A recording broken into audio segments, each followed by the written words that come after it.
Hello mga ka-trending, welcome back to ZK Trend.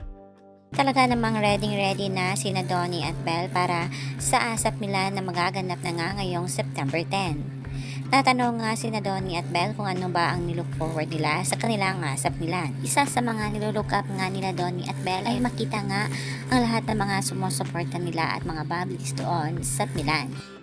At syempre, nilulook up din ni Donnie at Belle na magkasama silang dalawa. Paniguradong punong-puno tayo ng ayuda dito mga kabablis.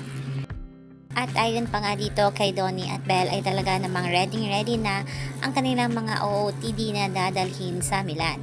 At syempre umano ay mga excess baggage para nga sa mga pasalubong na dalhin dito sa Pilipinas. Sobrang excited na umano sina Donnie at Belle na mag-abroad kahit na work ang pupuntahan nila.